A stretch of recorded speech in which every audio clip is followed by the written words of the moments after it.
மனிதர்களே, உங்களை ஒரே ஒருவருக்கு படைத்த உங்கள் இறைவனை அஞ்சுங்கள். அவரிலிருந்து அவருடைய துணையை படைத்தான். அவ்விருவரும் ஏராளமான ஆண்களையும் பெண்களையும் பல்கி பெருகச் செய்தார்.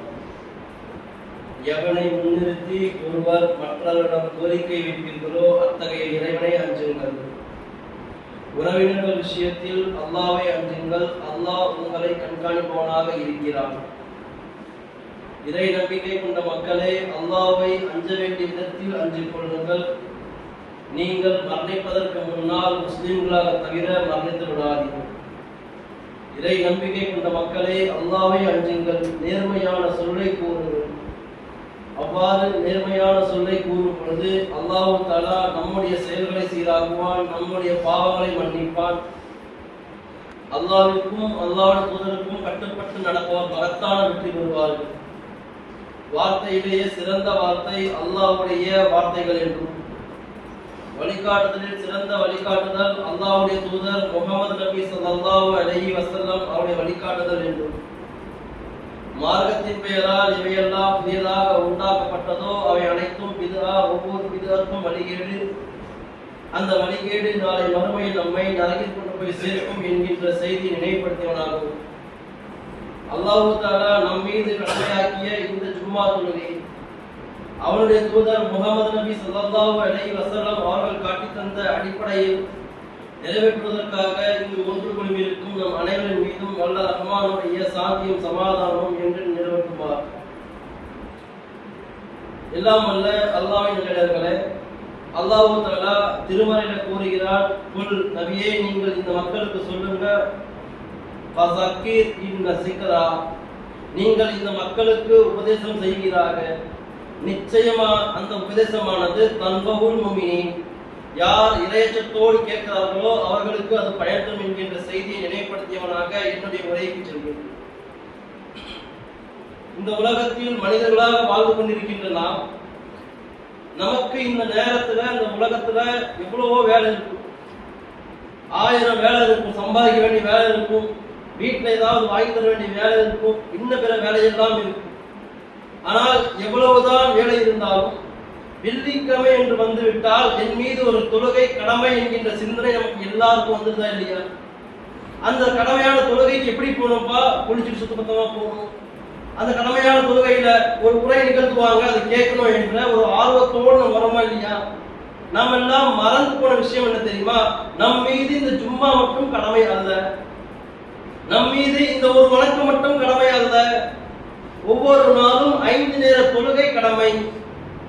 நாம் மிக தெளிவாக உணர்ந்து உள்ளோம். என்னது? ஒரு மனிதன் லா இலாஹா இல்லல்லாஹ் முஹம்மது ரசூலுல்லாஹ், வணங்குவதற்கு தகுதியானவன் அல்லாஹ்வை தவிர யாரும் இல்லை என்று ஏற்றுக்கொண்டாலும், அவனுடைய தூதர் முஹம்மது நபி ஸல்லல்லாஹு அலைஹி வஸல்லம் என்பதை யார் உறுதியாக ஏற்றுக்கொண்டார்களோ, என்னங்க காரணம்? என்ன காரணங்க? நான் கலிமாவை ஏற்றுக்கிட்டேன், கலிமாவை நம்புறேன், மரணத்துக்கு பிறகு பல்வேறு சம்பவம் நடக்கும் சொல்றீங்க, சொர்க்கம் இருக்குன்றீங்க, நரகம் இருக்குன்றீங்க, நாம் ஏன் இதை விளங்கி இங்கு வந்திருக்கிறோம்? நாளை மறுமையில நாம் மரணித்த பிறகு அல்லாஹ் நம்மை விசாரிப்பான். விசாரிச்சுட்டு யார் இந்த கொள்கையில உறுதியாக இருந்தார்களோ அவர்களுக்கு அல்லாஹ் ஜன்னத்தை வழங்குவான்.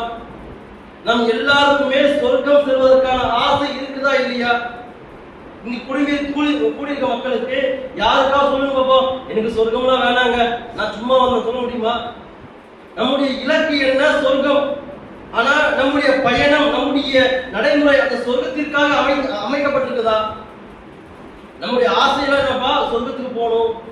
ஆனா நம்முடைய நடைமுறை வாழ்க்கையில, அன்றாட வாழ்க்கையில சொர்க்கத்திற்கான ஆசைப்பட்டு நம்மை நாம் சீர்படுத்தி நடக்கிறோமா? அல்லாஹ் தஆலா திருமறை குர்ஆன்ல மிக அழகாக சொல்கின்றார், வா உர்லிஃபத்தி ஜன்னத்து, சொர்க்கமானது மூமின்களுக்கு மிக அருகாமையில் கொண்டு வரப்படும். யார் இறைவனை அஞ்சுகிறார்களோ, அல்லாஹ்வை அஞ்சி இந்த உலக வாழ்க்கையை யார் அமைத்துக் கொள்கிறார்களோ, வணங்குவதற்கு தகுதியானவன் அல்லாஹ் ஒருவன் தான் என்று ஏற்று தன்னுடைய வாழ்க்கையில அல்லாஹ்வை அஞ்சி யார் வாழ்கிறார்களோ அவர்களுக்கு அல்லாஹ் சொல்கின்றார், உங்களுக்கு சொர்க்கம் மிக அருகாமையில் கொண்டு வரப்படும்பா நாளை மறுமையில. இந்த வசனத்தை நம்முடைய வாழ்க்கையில் ஒப்பிட்டு பாருங்க. அல்லாஹ் சொல்றா, இறைவனை அஞ்சுபவர்களுக்கு நாம் இறைவனை ஏற்றுக்கொண்டுள்ளோம்,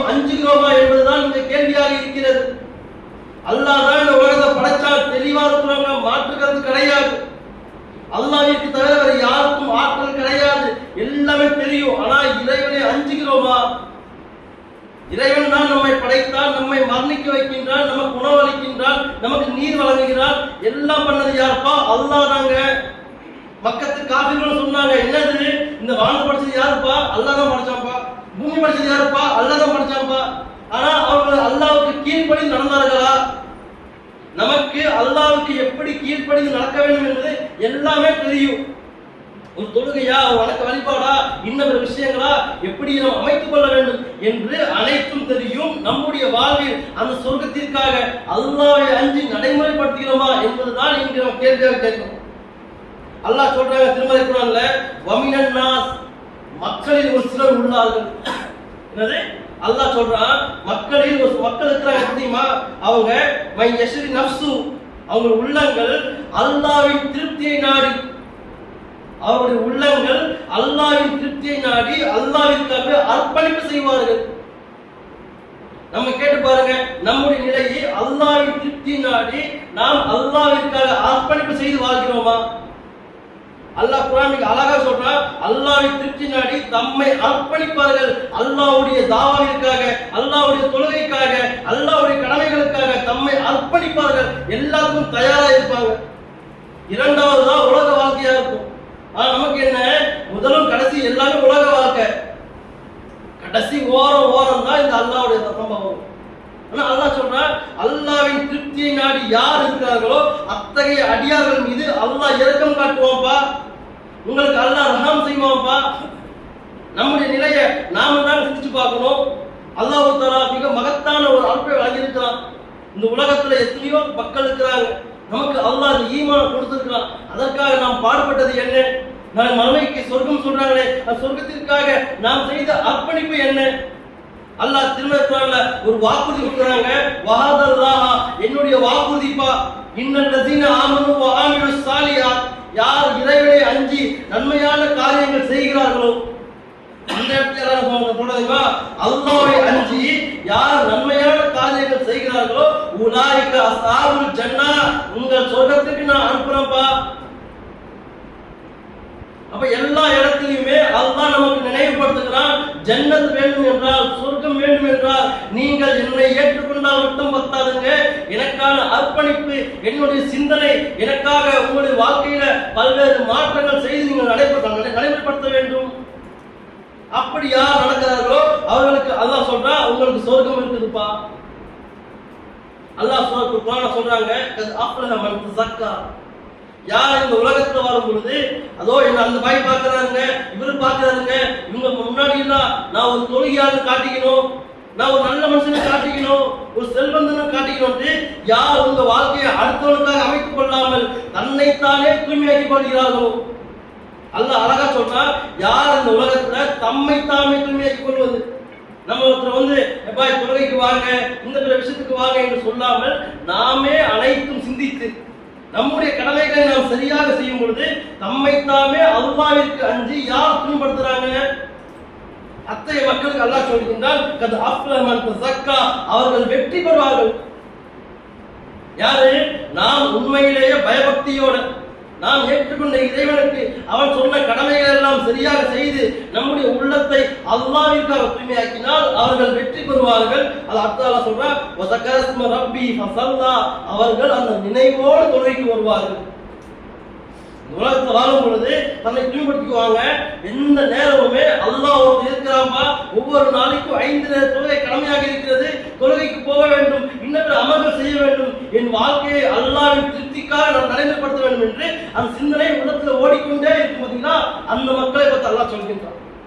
அல்லாஹ் மேலும் சொல்கின்றான், பல் எவ்வளவு உபதேசம் செய்யறோம், எவ்வளவு உபதேசம் செஞ்சாலுமே இந்த மக்கள் எப்படி மாட்டாங்க, பல் தூசிலும் அயாத்து துணியா, எவ்வளவு சொன்னாலும் சரிங்க, நான் தான் இறைவன், தொழுகைக்கு வாங்க, இன்னொரு அமல்கள் செய்யுங்க என்று என்ன விஷயங்கள் சொன்னாலும் இந்த உலகத்தை பார்த்து ஓடுறீங்களே, பல் அவ்வாறு இல்லைங்க, அல்லாஹ் தான் சொல்றேன், அதெல்லாம் கிடையாதுங்க, இந்த உலகம் தான் என்று ஓடுகிறீர்களே.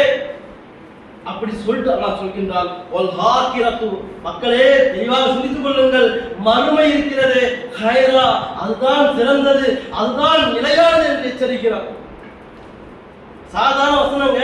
ஒவ்வொரு நாளும் ஜும்மா தொழுகையில இந்த வசனங்கள் எல்லாம் கேட்போம், அதற்கான பொருள் தெரியாது. அதனால் அது நம்ம உள்ளத்துல மாற்றம் தரல. அல்லாஹ் ஒவ்வொரு நாள் ஜும்மாவிலுமே கேட்கிறோம், யார் தன்னைத்தானே தூய்மைப்படுத்திக் கொள்கிறார்களோ அவர்கள் மகத்தான வெற்றி பெறுவார்கள், அல்லாஹ்வை அஞ்சி தொழுகைக்கு வருவார்கள்.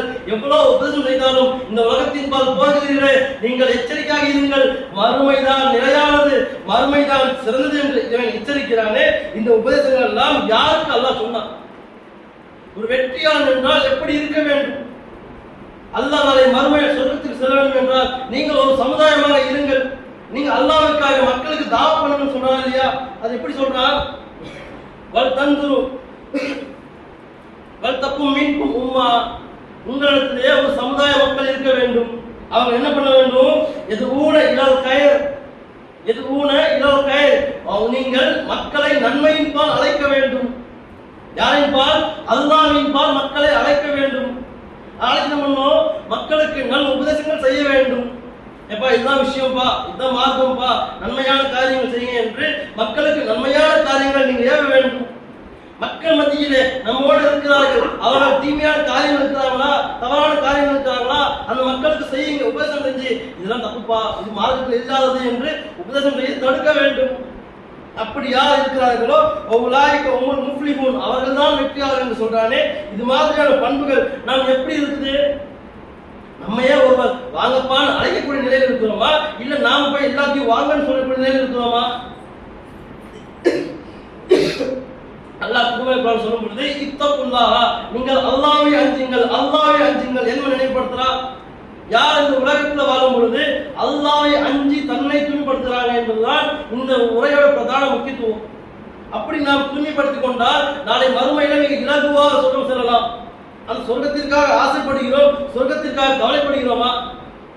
அல்லாஹ் தஆலா திருமறை சொல்லும் பொழுது இன்னல் லஸீன, ஒரு மக்கள் இருக்கிறாங்கப்பா, காலு அவங்க சொல்வார்கள் ரப்புன் அல்லாஹ், என்னது இன்னல் லஸீன காலு, ஒரு சமுதாய மக்கள் சொல்றாங்க தெரியுமா, எங்கள் இறைவன் அல்லாஹ் தான், ரப்புன் அல்லாஹ், எங்கள் இறைவன் அல்லாஹ் தான் சொல்லி, யார் அப்படி சொல்லி சும்மஸ்தகாமு, அதுவே உறுதியாக இருக்கக்கூடியவர்கள்.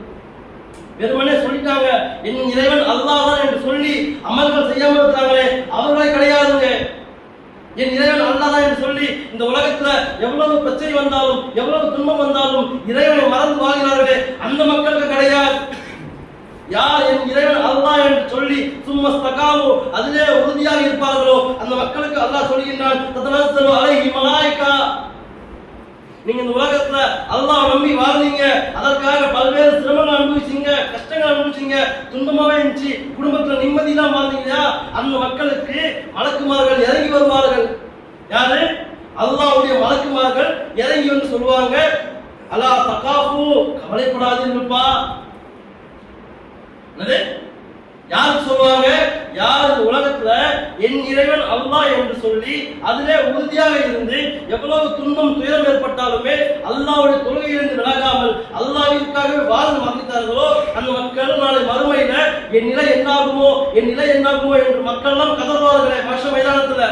ஒவ்வொருத்தரும் சொல்லுவாங்களே யா நஃப்ஸி யா நஃப்ஸி, என் நிலை என்னாகுமோ, என் நிலை என்னாகுமோ என்று பயப்படக்கூடிய அந்த நாளில மலக்குமார்கள் வருவாங்க, சொல்லுவாங்க, பயணிமா நீங்க பயப்படாதீங்க, கவலைப்படாதீங்க, நீங்க பயப்படாதீங்கப்பா, கவலைப்படாதீங்க. ஏந்திமா நீங்க உலகத்துல அல்லாஹ்வை அஞ்சி வாழ்ந்திருக்கிற, உனக்கு அல்லாஹ்வுடைய சொர்க்கம் இருக்குதுப்பா, நீ கவலைப்படாமல் நிம்மதியாக என்று சொல்லுவாங்களே அந்த வார்த்தைக்கு நாம் தகுதியாக இருக்கிறோமா?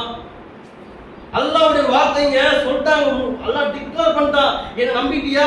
அதில நீ உறுதியா இரு. இந்த உலகத்துல எவ்வளவு பிரச்சனை வரட்டும், எதுவா இருந்தாலும் இறைவன் அல்லாஹ் அவன் பார்த்துக்கோப்பா, 1000 பிரச்சனை இருக்கட்டும், உயிரே போகுதா அல்லாஹ் பார்த்துக்கோப்பா என்று நாம் உறுதியாக இருப்போம். ஆனால் அந்த மக்களுக்கு மலக்குமார்கள் வந்து நான் பயப்படுகின்றன, என்ன ஆகுமோ தெரியலையே, நரகத்தை பார்ப்போம் எப்படி கொதிக்குமே, அதெல்லாம் பார்க்கும்பொழுது உள்ளமெல்லாம் கலங்கி துடிக்கும் பொழுது நீ கவலைப்படாத ஒரு ஆறு வார்த்தை மலக்குமார்கள் சொல்வார்கள் என்றால் எப்பேற்பட்ட சிறப்புங்க.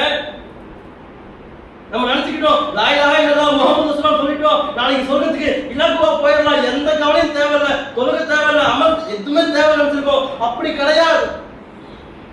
அல்லாஹ் தஆலா சொல்கின்றான், யார் ஒருவன் அல்லாஹ்வுக்கு இணை வைக்கிறானோ அவனுக்கு அல்லாஹ் சொர்க்கத்தை அலாமாக்கிட்டான் சொல்லிருக்கானா இல்லையா? எங்கயா சொல்லியிருக்காங்களா நீ அல்லாஹ்வுக்கு இணை வைக்காம இருக்கிறப்பா உனக்கு நரகத்தை ஹராமாக்கிருக்கேன்னு சொல்லியிருக்கானா? ஏன் நம்ம சொல்லல? நம்ம அல்லாஹ்வுக்கு இணை வைக்காம இருந்தாலுமே நம்ம இடத்துல அமல்கள் பார்ப்பான், வாழ்க்கை முறையை பார்ப்பான், ஒழுக்க முறையை பார்ப்பான், வியாபாரத்தை பார்ப்பான். எல்லாத்தையும் நம்ம எப்படி இருந்தோம், நம்முடைய செயல்பாடுகள் எப்படி இருந்தது, அதற்கெல்லாம் நாம் வரம்பு மீறி இருந்தால் தண்டிக்கப்பட்டு தான் சொர்க்கத்துக்கு போவோம். நம்முடைய எண்ணம் என்ன? நான் தண்டனை அனுபவிச்சு போனா போதுமா? சொல்லுங்க பார்ப்போம். நரகத்துடைய கடைசி வேதனைங்க, நரகத்திலேயே அதுதான் குறைந்த வேதனை. ஒரு மனிதனை நரகத்தை நிக்க வைப்பாங்க, காலுக்கு அடியில் நெருப்பு கங்கு வைப்பாங்க. அந்த கங்குடைய சூடு உடலெல்லாம் கொதிக்கும், வயிறெல்லாம் கொதிக்கும், தலையில மூளை கொதிக்கிறது, புலவு சவுண்டு வரும்னா அப்போ அந்த மனிதன் சொல்லுவான், எனக்கு தான் நரகத்திலே கடுமையான தண்டனையா என்று பயப்படக்கூடிய நிலை. அதுதான் அல்லாஹ் சொல்றா, நரகத்திலே மிக கடைசி தான் அதான் பண்ணாக்கா அந்த அனுபவிச்சுதான் போறோமா? எதற்காக நம்ம மார்க்கத்தை ஏற்றுக்கொண்டோம்? எதற்காக நம்ம இங்க வந்தோம்? அல்லாஹ் திருமறைக்குள்ள சொல்றாங்க, எந்த அளவுக்குன்னா, நீங்கள் உங்கள் இறைவன் உங்களை பூமியை புதைய செய்வதில் பயமற்று இருக்கிறீர்களா? அல்லாஹ் மக்களை பார்த்து கேட்கிறாங்க, உங்கள் இறைவன் வானத்தில் இருக்கிறான், அவன் உங்களை பூமியை புதைய செய்வதில் பயமற்று இருக்கிறீர்களா? இந்த உலக வாழ்க்கை தான் நிரந்தரமானதுப்பா, இதுல எல்லாமே அனுபவித்துக் கொள்ள வேண்டும் என்று எந்த ஒரு பயமும் இல்லாமல், இரையச்சம் இல்லாமல் நீங்கள் வாழ்ந்து கொண்டிருக்கிறீர்களா? அப்படி இருக்காதீங்க. அல்லாஹ்வை 5 உங்களுடைய வாழ்க்கைகளை நீங்கள் சீர்படுத்திக் கொள்ளுங்கள். யாரும் சொல்லி வேண்டாங்க, அவர் சொல்லியோ இவர் சொல்லியோ யாருக்காக வேண்டாம். என் இறைவன் அல்லாஹ் என்பது உறுதியாக இருந்தால், அல்லாஹ்விற்காக நாம் துணைப்படுத்திக் கொண்டால் நிச்சயமாக அல்லாஹ் நமக்கு அருள் புரிவான். அல்லாஹ் தூதர் சபையில உட்கார்ந்து இருக்கிறாங்க. சொர்க்கத்திற்கு ஆசைப்பட்ட மக்கள் எப்படி இருந்தாங்க பாருங்க. சபையில உட்கார்ந்து இருக்கும் பொழுது அந்த சபையில உட்கார்ந்து அல்லாஹ் மக்கள் பத்தி கேட்கிறாங்க, இன்றைய தினம் உங்களின் நோப்பாளி யாராவது இருக்கிறாங்களா? இன்றைய தினம் உங்களிலே நோப்பாளி யாராவது இருக்கிறாங்க கேட்கும் பொழுது அபூபக்கர் ரலியல்லாஹு சொல்றாங்க, நான் இருக்கிறோம் அப்படின்னு. யாரு? சஹாபாக்கள் உட்கார்ந்து இருக்கிறாங்க. அல்லாஹ் கேட்கிறாங்க, அந்த மக்கள் மத்தியிலே இன்றைய தினம் உங்களிலே நோன்பு வைத்தவர் யாருப்பா என்று கேட்கும் பொழுது அபூபக்கர் ரலியல்லாஹு சொல்றாங்க, நான் இருக்கிறேன்ப்பா. அடுத்தது கேட்கிறாங்க, இன்றைய தினம் உங்களிலே ஜனாதாவை பின்தொடர்ந்து யாராவது இருக்கிறீங்களா? ஏதாவது ஜனாதா போயிருக்குமே, அந்த ஜனாதா கூட பின்தொடர்ந்து போனவர்கள் யாராவது இருக்கிறீங்களா கேட்கும் பொழுது அதற்கும் அபூபக்கர் கை தூக்குறாங்க. அடுத்ததாக கேட்கிறாங்க, இன்றைய தினம் ஒரு ஏழைக்கு உணவளித்தவன் யாராவது இருக்கிறீங்களா கேட்கும் பொழுது அதற்கும் அபூபக்கர் கை தூக்குறாங்க. எல்லாத்துக்குமே தூக்கும் பொழுது கடைசியாக கேட்கிறாங்க, இன்றைய தினம் ஒரு நோயாளியை நலம் விசாரித்தவர்கள், யாருக்கும் உடம்பு சரியில்லைங்க, அவரை பார்த்துட்டு நலம் விசாரிச்சு யாராவது கேட்கும் பொழுது அதற்கும் அபூபக்கர் கை தூக்குறாங்க. இந்த பண்புகளெல்லாம் பார்த்துட்டு அல்லாஹ் சொல்றாங்க, யாருக்கு இந்த 4 பண்பு ஒன்று சேருதோ அவர்கள் சொர்க்கத்திற்கு மிக இலகுவாக போவான்னு சொல்றாங்களே.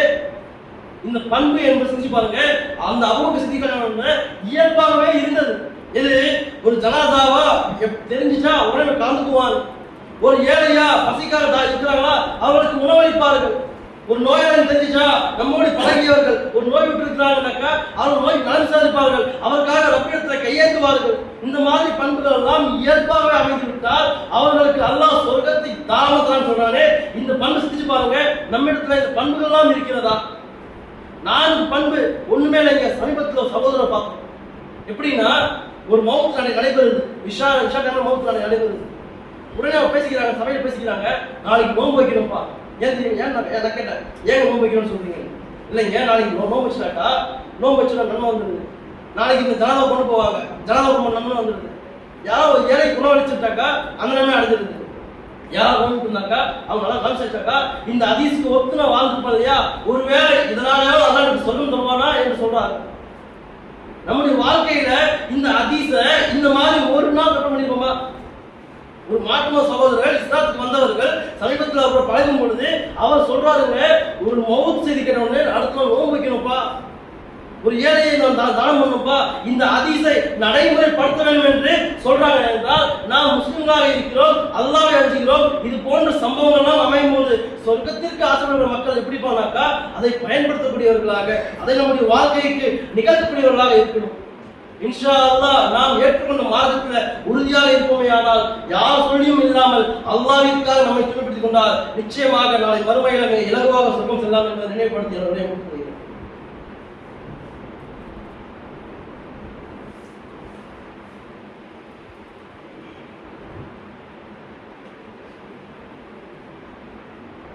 اللهم صل على محمد وعلى ال محمد كما صليت على ابراهيم وعلى ال ابراهيم انك حميد مجيد اللهم بارك على محمد وعلى ال محمد كما باركت على ابراهيم وعلى ال ابراهيم انك حميد مجيد எல்லாம் இந்த ஜும்மா தொழுகை என்பது நம் மீது ஒரு கடமையான வணக்கம் தான். ஆனால் இந்த ஜும்மாவிலே உள்ள நன்மைகளை நாம் அலட்சியமாக நினைச்சிருக்கிறோம். எப்படின்னு சொன்னோம்னா, அல்லாஹ் வந்து சொல்றாங்க, நாட்களிலே சிறந்த நாள் என்றால் அது வெள்ளிக்கிழமை ஜும்மா தான். அந்த நாளில் யார் இந்த கடமையான தொழுகைக்காக வீட்டில் குளிச்சுட்டு தலைக்கு எண்ணெய் வைத்து பள்ளிக்கு முன்னாடி வந்து இமாமுக்கு மிகவும் நெருக்கமாக அமர்ந்து கொண்டு அவர் சொல்கின்ற செய்திகளை எல்லாம் கேட்டு அந்த பயான் நடைபெறுகின்ற நேரத்தில் யாரிடத்தையும் நீங்கள் வாய்மொழி இருங்க என்று பேசாமல் அமைதியாக இருந்து முழுக்க முழுக்க அல்லாஹ்வுடைய சிந்தனையில யார் இருக்கிறார்களோ அவர்கள் இந்த பள்ளிக்கு வருவதற்காக வீட்டில் நடந்து வந்தாங்க இல்லையா, ஒரு காலடி எடுத்து வைத்தால் அந்த ஒரு காலடி வைத்ததற்கு ஒரு ஆண்டு காலம் நோன்பு வைத்த நன்மை. என்னது, நாம் இந்த தொழுகைக்காக வீட்டில் குளிச்சுட்டு தலைக்கு எண்ணெய் வைக்கணும். ஆனா இன்னைக்கு என்ன பழக்கம்னா, குளிச்சுட்டாக்க தலைக்கு எண்ணெய் வைக்கிறது இல்லை. ஆனா அல்லாஹ் சொல்றாங்க, குளித்து தலைக்கு எண்ணெய் வைத்து சுண்ணத்தது எண்ணெய் வைத்து தொழுகைக்கு வரும் பொழுது இமாமுக்கு மிகவும் நெருக்கமாக வந்து அமரணும். அமர்ந்து அந்த உரையை கேட்டு அந்த உரையில நம்முடைய கவனம் சிதறாமல் யார் அந்த தொழுகை முழுமைப்படுத்துகிறார்களோ அவர்கள் எடுத்து வைக்கின்ற ஒவ்வொரு எட்டுக்கும் ஒரு ஆண்டு காலம் நோன்பு வைத்த நன்மையும் ஒரு ஆண்டு காலம் வணங்கிய நன்மையும் அல்லாஹ் தரான்னு சொன்னாக்கா எவ்வளவு சிறப்பு வாய்ந்த நன்மை. இந்த நன்மையை அடைய வேண்டும் என்ற எண்ணம் நமக்கு இருக்கிறதா? தொழுகைக்கு வரும், நம்ம எங்கடா வசதியா இருக்கோம் என்று பார்க்கணும், செவத்தோ சாஞ்சி உட்காந்துருக்கணும், நம்ம இந்த ஜும்மாவை ஒரு அலட்சியமா நினைக்கிறோம். அல்லாஹ்வுடைய நன்மைகள் இறங்கக்கூடிய ரஹமத் இறங்கக்கூடிய நன்மை எப்பா இந்த நன்மையை நாம் முழுவதுமா அடையணும்னாங்க அந்த தொழுகைக்கு வரும் பொழுதே நாம் தொழுகைக்கு வருகிறோம் என்ற ஆர்வம் இருக்க வேண்டும். நாம் முன்னாடி வந்து உட்கார்ந்தாக்கா ஒரு எட்டுக்கு அல்லாஹ் ஒரு ஆண்டு காலம் நோன்பு சொன்னப்பா, ஒரு ஆண்டு காலம் நின்று வணங்கினாக்கா அதை எப்படி நம்ம இருந்துக்கணும், எவ்வளவு ஆர்வமா அந்த நன்மையை கொள்ளையடிக்க வேண்டிய எண்ணம் இருக்கணும். ரெண்டாவது இருந்தீங்களா, யார் இந்த பள்ளிக்கு முதலாவது வராங்களோ அவர்களுக்கு ஒட்டகத்தை குர்பானி கொடுத்த நன்மை. ஆமாவா இல்லையா? யாருக்கா தெரியாம இருக்குதா? ஆனா எத்தனை பேர் என்று பள்ளிக்கு வரும்பொழுது ஆஹா நான் முதலாவது வந்துருக்கணுமே, வந்துதான் ஒட்டகத்தை குர்பானி கிடைச்சிருக்கணுமே என்ற எண்ணம் எத்தனை பேர் இருந்துச்சு?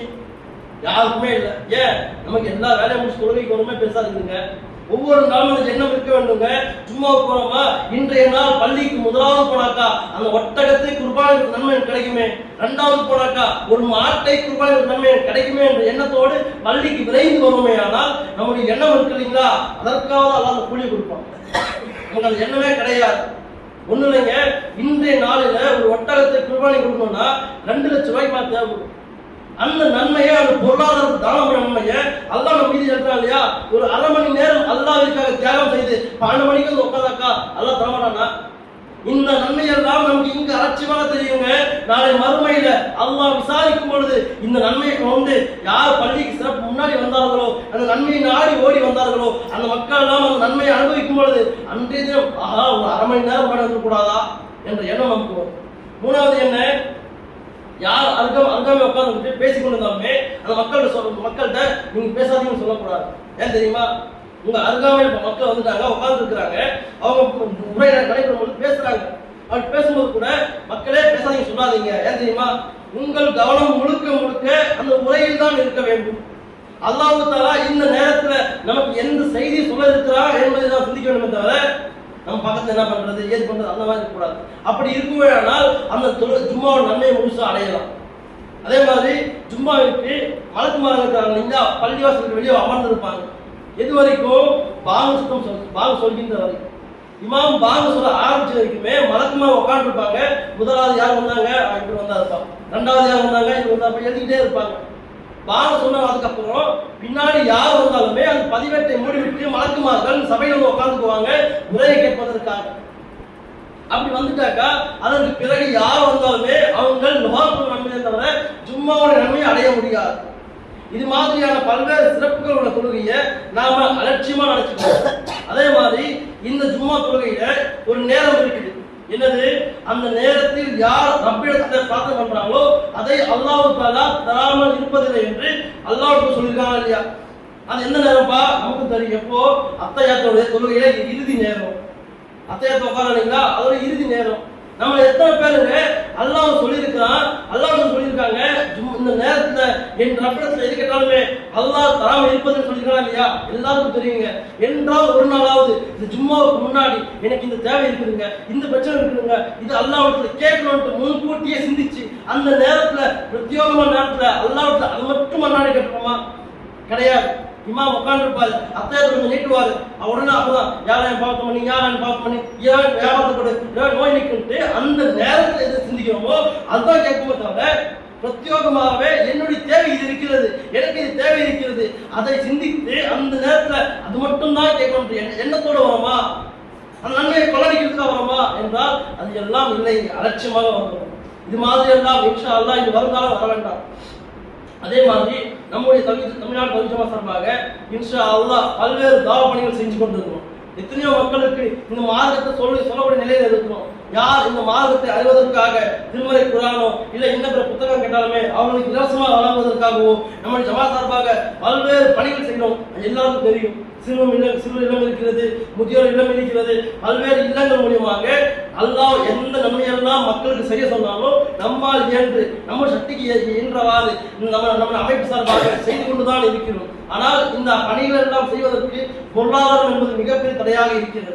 அந்த பொருளாதாரத்தை நாம் எந்த அளவுக்கு நம்முடைய ஜமாத்துக்காக வாரி வழங்குகிறோமோ, எப்படி அடுத்த வாரம் வெள்ளிக்கிழமை இருக்கிறீங்களா, அந்த வாரம் வெள்ளிக்கிழமை நம்முடைய இந்த ஜும்மா வசூல் இல்லையா மாநில தலைமை சார்பாக செய்கின்ற தாவா பணிக்காக பயன்படுத்தப்படுகிறது.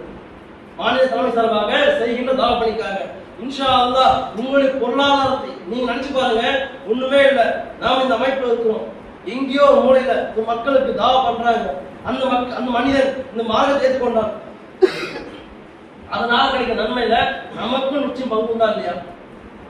அப்போ அதனால நம்மளால எவ்வளவு பொருளாதாரம் முடியுமோ சாதாரண நினைக்காதீங்க, மிகப்பெரிய தொகை தேவைப்படுகிறது. உங்களால் எவ்வளவு முடியுமோ அந்த பொருளாதாரத்தை அல்லாஹ்விற்காக, அல்லாஹ்வுடைய மார்க்கத்தை மக்களுக்கு சொல்வதற்காக, அந்த மார்க்கத்தை அறிந்து கொள்வதற்காக, மக்கள் ஏழை எளிய மக்களுக்கு திருமறை குர்ஆனோ இன்னொரு புத்தகங்களோ இலவசமாக வழங்குவதற்காக உங்களுடைய பொருளாதாரத்தை இன்ஷா அல்லாஹ் வருகின்ற வெள்ளிக்கிழமை சும்மா அன்று நீங்கள் இந்த நிவாரணம் கொடுத்து உதவுமாறு கேட்டுக்கொண்டு என்ற வாக்கு